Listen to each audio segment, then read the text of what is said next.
Hello everyone, sold out on you के episode 3 में आप सभी लोगों का स्वागत है। जैसा कि हमने लास्ट एपिसोड में देखा था कि ए जिन ली को कॉल कर रही होती है नाइट में और कह रही होती है कि माँ मुझे आपकी बहुत याद आ रही है। अब आगे में ए जिन का पास दिखाया जाता है जहाँ पर हम देखते हैं कि वो एक लेडी का एड देख रही होती है और वो कोई और नहीं मिस सॉन्ग होती है, वो उनकी कॉपी कर रही होती है। तभी हम देखते हैं कि उससे एक फोटो फ्रेम टूट जाता है जो कि उसका और उसके पिता का होता है, जिनको देखते हैं जो कि रो रही होती है। तभी उसका पिता उसके पास आता है। यहाँ पर हम देखते हैं कि उसके पिता के साथ में सॉन्ग भी होती है। कहने लगती है कि क्या ये सच में मेरी माँ है, जिस पर वो हाँ करता है। अगले सीन में हम देखते हैं कि मिस सॉन्ग उससे मिलने के लिए आती है। यहाँ पर आकर वो कहने लगती है कि हाँ मैं तुम्हारी माँ हूँ। हम ये जिनको देखते हैं जो कि उन्हें गले लगा लेती है और मिस सॉन्ग भी इस टाइम पर इमोशनल होती है। के बाद हमें कई सीन दिखाए जाते हैं जहाँ पर वो मिस सॉन्ग के साथ होती है। जिन कहने लगती है कि क्या माँ हम बाहर घूमने के लिए नहीं जा सकते, मतलब कि प्लेग्राउंड में खेलने के लिए नहीं जा सकते, जिस पर वो मना कर देती है।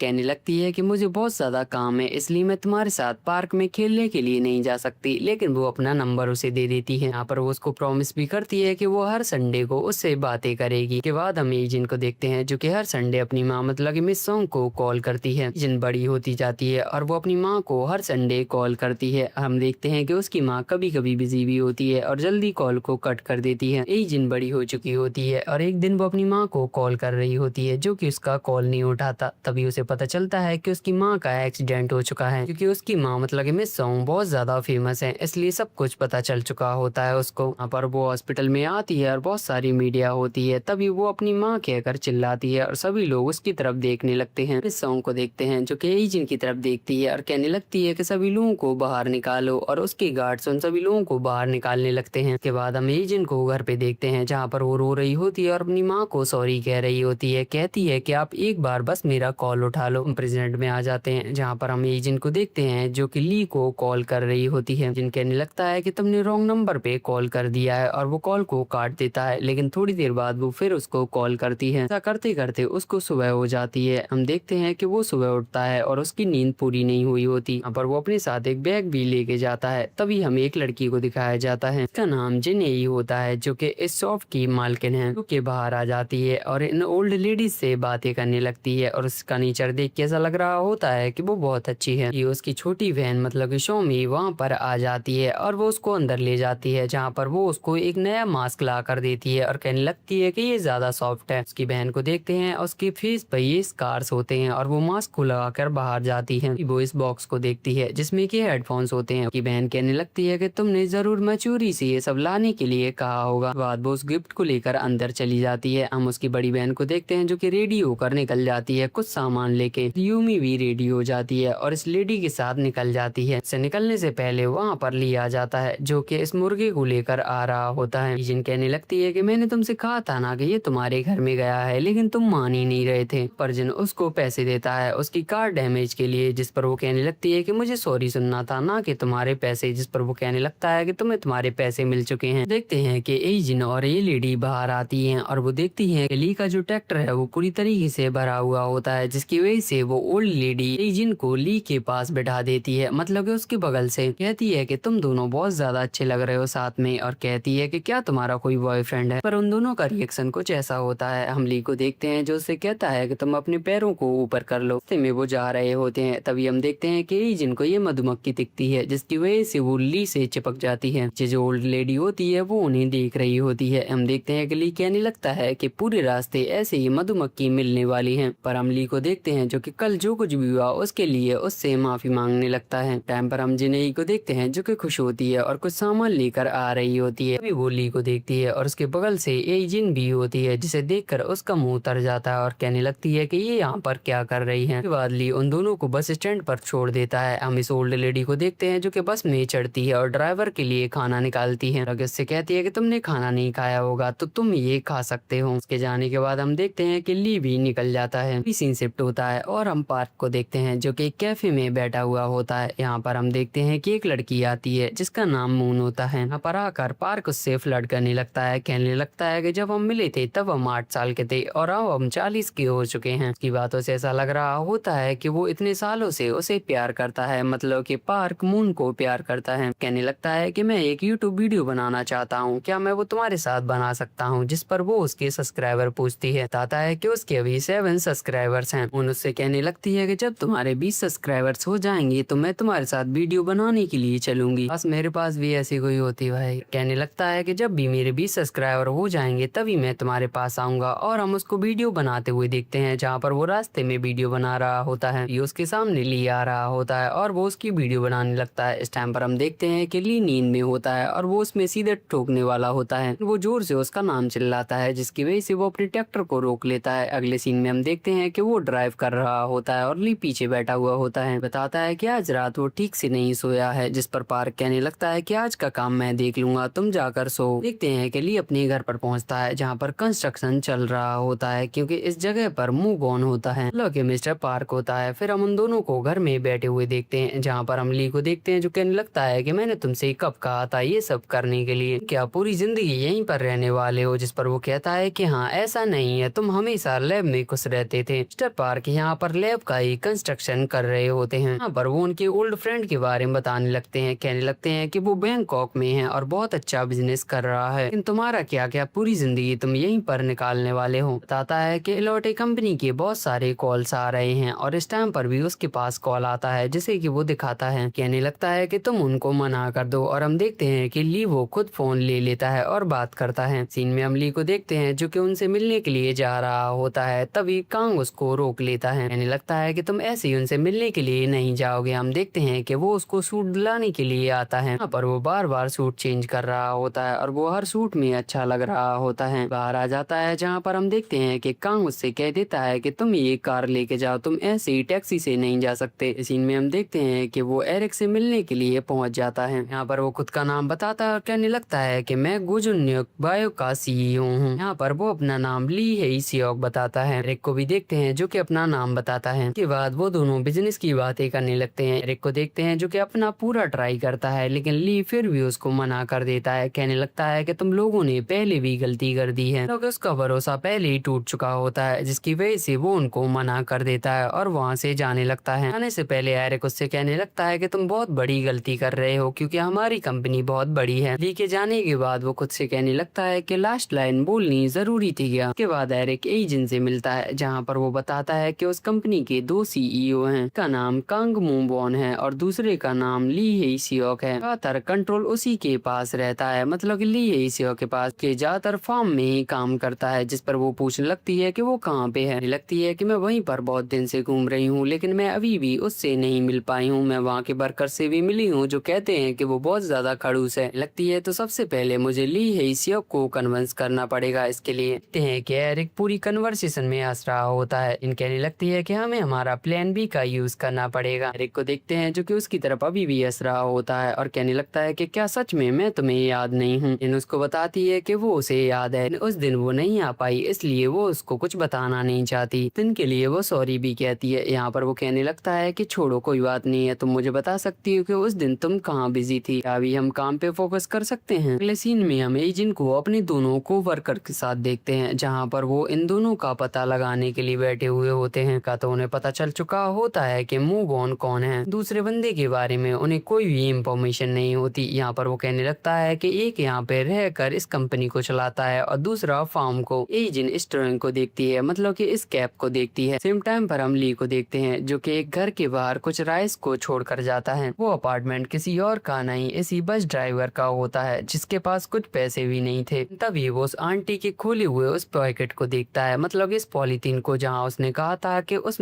खाना है, लेकिन वो देखता है कि उसमें पैसे होते हैं। लिखा हुआ रहता है कि तुम अपने बच्चे का अच्छे से ध्यान रखना। और ये देखकर वो इमोशनल होने लगता है। तभी उसकी बीवी गेट ओपन करती है। इस दिन हम देखते हैं कि बस वाला आता है और सभी लेडीज बैठी हुई होती है। यहाँ पर हम देखते हैं कि वो सभी लेडीज से माफी मांगता है उस दिन के लिए। कहने लगता है कि अब मैं टाइम से ही बस को चलाया करूंगा और कभी भी ओवर स्पीड में नहीं चलाऊंगा। इस टाइम पर वहीं पर होता है और वो भी ये सब देख रहा होता है। सीन शिफ्ट होता है और हम एजेंट को देखते हैं। यहाँ पर हिट के बहुत ज्यादा सब्सक्राइबर्स हो चुके होते हैं जिसकी वजह से वो वीडियो बना रही होती है। उस वीडियो के दिखाने के लिए वो सर्विस सेंटर पे पहुंच जाती है, मतलब हिट के सर्विस सेंटर पे। और यहाँ पर वो लोगों से बात करने लगती है। जिसका भी कॉल आता है वो सारे लोग उससे उल्टी सीधी बातें कर रहे होते हैं, मतलब कि उसके प्रोडक्ट खराब होने की। सबसे लास्ट में उसके पास ली का कॉल आता है। कहने लगता है कि तुमने जो मशीन भेजी थी वो बिल्कुल भी वर्क नहीं कर रही है। हमें ये सीन दिखाया जाता है जहाँ पर हम ली को देखते हैं जो कि उस लेडी के पास उसको लेके आता है और अपने घर पे लेके आ चुका होता है। यहाँ पर एजिन पहले ही अपना नाम उसको बता चुकी होती है। वो कहने लगता है कि अब मैं इसकी चेयर बना रहा हूँ, क्या करूँ मैं इसका। इधर हेजिन उसका नाम देखती है जिसका नाम ली हेई सियोक होता है। यहाँ पर वो उसकी लोकेशन भी देख लेती है। तभी उसे याद आता है कि एरिक ने भी उसका नाम बताया था। इनको याद आता है कि जब वो ली हेई सियोक के घर पे गई थी तो वहाँ पर उसे ली मिला था, मतलब कि मैथ्यू। वो समझ जाती है कि मैथ्यू ही ली हेई सियोक होता है। हम देखते हैं कि वो जानने लगती है लेकिन पास्ट की चीजों को याद करती है। लगती है कि क्या मैं इस चीज के लिए उसको मना पाऊंगी या नहीं। कहने लगती है कि चलो देख लेते हैं और वो उसके घर पर पहुंच जाती है। पर आकर वो कहने लगती है कि तुमने अभी अभी कॉल किया था, मैं उस चीज को देखने के लिए आई हूँ। उसके बाद वो उसको देखने लगती है। यहाँ पर वो बताने लगती है कि तुमने गलती की है, इसके ऊपर टॉवल रखना पड़ता है 20 मिनट के लिए। लगती है कि ये मशीन बिल्कुल ठीक है। तभी वो कहने लगती है कि अगर तुम्हें बिलीव ना हो तो तुम वो दूसरी मशीन भी यूज कर सकते हो। की वजह से वो दोनों अलग अलग मशीनों को यूज कर रहे होते हैं। वो मशीन वर्क कर रही होती है, मतलब ली के सर से पसीना आ रहा होता है और वो उसको दिखा रही होती है। ली कहने लगता है कि मेरे घर में वैसे ही गर्मी लगती है और ये ऐसे ही आ रहा है। हम देखते हैं कि एजिन उसके पास पहुंच जाती है और उसकी टी शर्ट निकालने में जबरदस्ती करने लगती है। हम देखते हैं कि इस टाइम पर वो गुदगुदी करना स्टार्ट कर देती है जिसकी वजह से वो जोर जोर से हंसने लगता है। वो एकदम से रुक जाते हैं क्योंकि वो दोनों एक दूसरे के हाथ पकड़े हुए होते हैं और बहुत ज्यादा क्लोज होते हैं। इसकी वजह से उस मशीन का टेम्परेचर कुछ ज्यादा ही बढ़ जाता है। इस सीन में हम देखते हैं कि वो दोनों बैठे हुए होते हैं और ली ने उसके लिए चाय भी बनाई होती है। यहाँ पर एजिन कहने लगती है मुझे पता चल चुका है आप कौन हो, और वो खुद को उसके सामने इंट्रोड्यूस कराती है। और अगले ही सीन में हम देखते हैं कि वो उसको घर से निकाल देता है। के बाद वो इस डॉग के पास पहुंच जाती है और वो भी उसको इग्नोर कर रहा होता है। तभी वहाँ पर ये ओल्ड लेडी आ जाती है जो कहने लगती है कि इंसान हो या जानवर, किसी को काम कराने से पहले उसको खिलाना पिलाना पड़ता है, तो मुझे उसको पहले खिलाना होगा। देखते हैं कि वो फिर से उस लेडी के घर पर रुक जाती है। साइड में हम एजेंट को देखते हैं जो कि एजेंट के दिए हुए इस फाइल को देख रहा होता है, मतलब इस कॉन्ट्रैक्ट फाइल को, जिसको वो डस्टबिन में डाल देता है। इधर एजेंट फिर से स्लीपिंग पिल्स लेती है और सो जाती है और रात में वो फिर से उठती है और उसको कॉल करती है, मतलब कि ली के नंबर पे। ये बहुत गहरी नींद में होता है जिसकी वजह से वो कॉल को नहीं उठाता। हम देखते हैं कि एजेंट सुबह उठती है और ये लेडी बताती है कि वो फार्म जा रही है, की वजह से वो भी रेडी हो जाती है और लोगों के साथ जाने लगती है, जहाँ पर वो फार्म में आने से पहले एंटर कर रही होती है। ली को देखते हैं जो कि सभी लोगों को ग्लव्स दे रहा होता है। तभी वो उसको रोक लेता है और कहने लगता है कि तुम यहाँ पर क्या कर रही हो। देखते हैं कि अंदर से वो ओल्ड लेडी उसे बुलाने लगती है जिसकी वजह से वो जबरदस्ती फार्म में घुस जाती है। हम के अंदर हम मिस्टर पार्क को देखते हैं जो कि सभी लोगों को मोटिवेट कर रहा होता है। रामली को देखते हैं जो कि इसे काम करते हुए देखता है। घंटे बाद हम देखते हैं कि उनका काम खत्म हो जाता है और ली ये जिनसे कहने लगता है कि तुमने अच्छा काम किया। दोनों बाहर साथ में जाने लगते हैं जहाँ पर वो कहने लगती है कि मुझे तुमसे कुछ 5 मिनट बात करने दो बस। पर वो उस कंपनी के कॉन्ट्रैक्ट को रिन्यू करने की बात करने लगती है। कहने लगती है कि एक बार तुम करके तो देखो, उनके यहाँ पे कोई भी इशू नहीं है। जिस पर वो कहने लगता है कि वो पहले ही हमारे रूल्स को ब्रेक कर चुके हैं और अब मैं फिर से वो रिन्यू नहीं करूंगा। एजेंट को देखते हैं जो कि बक बक करते हुए उसके घर तक पहुंच जाती है, लेकिन जैसे ही वो घर में कदम रखने वाली होती है उससे पहले ली उसको कह देता है कि अगर तुम कदम रखोगी तो मैं पुलिस को कॉल कर दूंगा। इस गेट को बंद करने लगता है और वो दूसरी साइड से धक्का देने लगती है जिसकी वजह से गेट एकदम खुल जाता है। हम एजेंट को देखते हैं जो कि ली को पकड़ लेती है, मतलब कि वो गिरने वाली होती है जिसकी वजह से वो उसे पकड़ लेती है, लेकिन वो उसके घर में एंटर नहीं कर सकती। इसीलिए वो उसका सहारा लेके खुद को पीछे की तरफ धक्का देती है जिसकी वजह से वो रोड पर गिर जाती है और उसके हाथ में लग जाती है। इसके बाद ली उसको डॉक्टर के पास ले आता है जहाँ पर वो दोनों बाहर आ चुके होते हैं। जिन कहने लगती है कि आज रात 11 बजे मेरा प्रोग्राम है और मुझे वो करना है और मेरे हाथ में दर्द होगा। बेड में 11 बज चुके होते हैं और हम ली को देखते हैं जो कि उसका ही प्रोग्राम देख रहा होता है और यूमी जिस प्रोडक्ट को बता रही होती है वो एक एक्सरसाइज मशीन होती है जो कि हाथ वाली होती है। हम देखते हैं कि ली उसे गौर से देखता है, उसे समझ आता है कि उसके दर्द हो रहा है। इसके बाद ली डस्टबिन में से उस फाइल को निकालता है। तभी हम देखते हैं कि वो बाहर जाता है जहाँ पर जिन्हें खड़ी हुई होती है। ये गेट को ओपन करता है जहाँ पर हम देखते हैं कि जिन्हें उसे पैसे देती है और कहने लगती है कि ये पैसे हैं किराए के। पर वो गुस्सा कर रही होती है और कहने लगती है कि तुम्हें चैरिटी करने की जरूरत नहीं है। सबसे लास्ट में वो कहने लगती है कि वो यहाँ पर क्या कर रही थी, मतलब कि यहाँ पर वो एजेंट की बात करने लगती है। अभी हमें एजेंट को दिखाया जाता है जहाँ पर यूनजी उसके पास आती है और उसको हाथ को खींचती है। लगती है कि मिस सॉन्ग उस प्रोडक्ट के ऊपर बहुत सालों से काम कर रहे हैं और तुम्हारी वजह से वो नहीं बिकेगा। एजेंट कहने लगती है कि अगर उनका प्रोडक्ट अच्छा होगा तो वो बिकेगा क्योंकि लोग उसको खरीदेंगे। यूनजी से कहने लगती है कि तुम्हें प्रोडक्ट की जांच करनी चाहिए ना कि मेरी। यहाँ पर जी यूनजी उसको भला बुरा बोलकर चली जाती है। रामली को देखते हैं जो कि मूव ऑन को कॉल करता है और कहने कहने लगता है कि मुझे अदर क्लाइंट्स की लिस्ट भेजो। सीन शिफ्ट होता है और हम एजिन के पिता को देखते हैं, जहाँ पर वो एजिन के घर पे होता है और उसके लिए खाना बना के फ्रीज में रख रहा होता है। अभी एजिन वहाँ पर आ जाती है। उसका पिता कहने लगता है कि तुमको खाना खा लेना चाहिए, जिस पर वो मना कर देती है। कहती है कि मैंने आपको कई बार मना किया है, मेरे लिए खाना बना के मत रख के आया करो, बहुत ज्यादा वेस्ट होता है। और वो कहने लगते हैं कि खाना तो वेस्ट होता है, लेकिन तुम्हारे फ्रीज में हमेशा खाना होता है, जब भी तुम भूख लगे तुम खा सकती हो। यहाँ पर एजिन अपने पिता के ऊपर गुस्सा करने लगती है, कहने लगती है कि आपको हमेशा ऐसा क्यों लगता है कि मैं एक छोटी बच्ची हूँ। छोटी बच्ची हो क्या? और हमें पास्ट का फ्लैशबैक दिखाया जाता है, जहाँ पर हम एजिन को देखते हैं जो कि गुस्से में जा रही होती है और कह रही होती है कि मैं सभी लोगों को बता दूंगी कि मेरी माँ मिस सॉन्ग है और उन्होंने मुझे अबेंडन कर दिया है। वो जाने लगती है, तभी उसके पिता उसे रोकते हैं, उसको बताते हैं कि मैंने उसको मना किया था कि वो तुम्हें कॉल ना करे, क्योंकि उसकी वजह से तुम पहले ही बहुत परेशान हुए थे। मैं नहीं चाहता था कि उसकी वजह से तुम फिर से हर्ट हो, इसलिए मैंने उसको कॉल करने के लिए मना कर दिया। वो तो तुम्हें कॉल करना चाहती थी। देखते हैं कि एजिन अपने पिता के ऊपर गुस्सा करने लगती है और कहती है कि तुम्हें ये सब करने की जरूरत क्या थी। अब हम प्रेजेंट में आ जाते हैं, जहाँ पर उसके पिता सॉरी कह रहा होता है, लेकिन एजिन अपने रूम में चली जाती है। हमें नाइट का सीन दिखाया जाता है, जहाँ पर वो फिर से उठ जाती है। उठने के बाद वो फिर से ली को कॉल करती है। ली कॉल को उठाता है और फिर से कहती है कि माँ मैं बहुत याद कर रही हूँ आपको। और वो कुछ कहने की कोशिश भी करता है, लेकिन वो तभी कहती है कि आपने मेरा शो देखा था क्या, और वो अपना नाम भी बताती है। वजह से ली उसका नंबर चेक करने लगता है। वो कहने लगता है कि तुम मुझे कॉल क्यों कर रही हो। जिन इस टाइम पर नींद में होती है और वो चलकर जाती है और गेट को ओपन कर लेती है। कहने लगता है कि क्या तुमने ड्रंक किया है, तुम सच बताओ तुम ये क्या कर रही हो। जिन इस टाइम पर खुद को पता नहीं क्या क्या बोल रही होती है। ये कुछ गिरने की आवाज आती है और कॉल कट जाता है। हम देखते हैं कि वो फिर से उसे कॉल करता है और उसका कॉल नहीं लगता। की वजह से ली अपना काम करना स्टार्ट कर देता है, लेकिन वो एजिन के बारे में सोचने लगता है। मतलब उसने पहले भी कॉल किया था और वो उसे आई मिस यू मॉम कह रही थी। को लगता है कि कुछ ना कुछ तो गड़बड़ है और हम देखते हैं कि वो वहाँ से निकल जाता है। मैं आपको बता दूं कि इस टाइम पर ली गाँव में नहीं होता, वो वहीं सिटी में होता है। एजिन अभी भी नींद में होती है और उसकी उंगली में लग गई होती है, जिसकी वजह से वो बाहर निकल जाती है। मतलब कि वो इस स्टोर की तरफ जा रही होती है। यहाँ पर वो स्लीप वॉकिंग कर रही होती है, तभी उसकी लेफ्ट साइड से एक कार आती है, लेकिन वो उसे नहीं देख रही होती। सी कार उसमें हिट होने वाली होती है। तभी हम देखते हैं कि वहाँ पर ली आ जाता है, जो कि उसको बचा लेता है, लेकिन वो अभी भी होश में नहीं होती। इसी के साथ ये एपिसोड यहीं पर खत्म होता है। कोई वीडियो कैसा लगा आप कमेंट्स में बता देना, और हाँ चैनल को सब्सक्राइब कर लो। मिलते हैं नेक्स्ट वीडियो में, तब तक के लिए लाइट्स कैमरा गुड बाय।